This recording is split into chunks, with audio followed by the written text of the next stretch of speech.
السلام عليكم ورحمة الله وبركاته. ازيكم عاملين ايه؟ النهارده ان شاء الله فيديو سريع كده. كنت عايزة اقول لكم على انواع الفرش. بلاقي الناس لما بتيجي تشتري فرش بتبقى محتارة، مش عارفة تختار الفرشة ازاي. فالنهارده هنقول مثال. طبعا انا عندي كمية فرش كبيرة كتيرة جدا، بس يعني بيبقى فيه راحة نفسية تبع فرشة معينة هي اللي بتلاقي الواحد بيشتغل بيها كتير. الفرشة دي اسفة، الفرشة دي يعني شايفين حالتها بقت ايه، وصلت لايه. بس بجد انا بستريح معاها جدا، رغم ان انا بقول لكم عندي كمية فرش رهيبة يعني.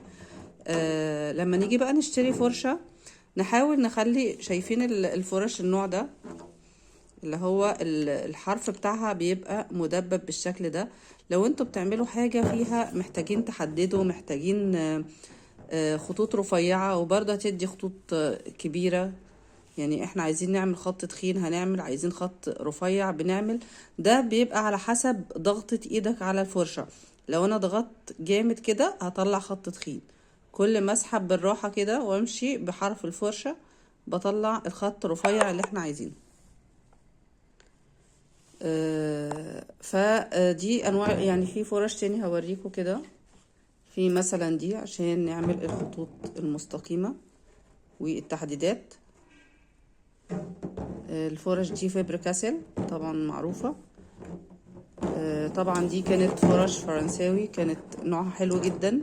بقول لكم سنين سنين، يعني من اكتر من 25 سنة. قلب اسود بقى يا جماعة. في كده فرش زي دي، بس انا بنصح بالفرش اللي يكون ليها حرف مسلوب زي دي. طبعا الفرش دي كان ليها، بس ايه الله يرحمها، يعني من كتر الاستخدام شايفين بتبدأ الشعر بتاعها يقع. وناخد بالنا واحنا بنشتري الفرشة ان الجلبة بتاعتها تكون ماسكة، يعني نشوف الفرش نشوف الشعر بيطلع ولا لأ. لان لو الجلبة دي مش ماسكة كويس على الشعر بتشيل مية، ولو شالت مية مثلا في الالوان لما بنغسل الفرشة ده هيعمل لكم مشكلة وانتوا بتشتغلوا. المية هتنزل، اللون هيسيل معاك. فلازم نتأكد ان الجلبة اللي ماسكة على الفرش او الماسكة على الشعر دي تكون ماسكة كويس جدا. تمام، يكون الشعر بتاعها ما بيطلعش، فرش تكون الشعر بتاعها ما بيطلعش كده.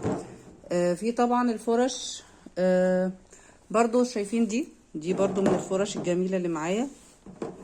النصل بتاعها زي ما احنا شايفين ده خشب مش بلاستيك.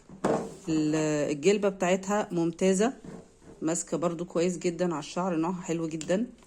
طبعا دي بيتعمل بيها المساحات الاكبر. فبس حبيت بس ايه في السريع كده هقول لكم على اهم المواصفات اللي المفروض تبقى موجودة في الفرشة. طبعا لو انتوا بترسموا بألوان مائية هتستخدموا الفرش اللي هي قصيرة شوية كده إلى حد ما، عشان انتوا هتتحكموا في حاجة قليلة أو قريبة منكم.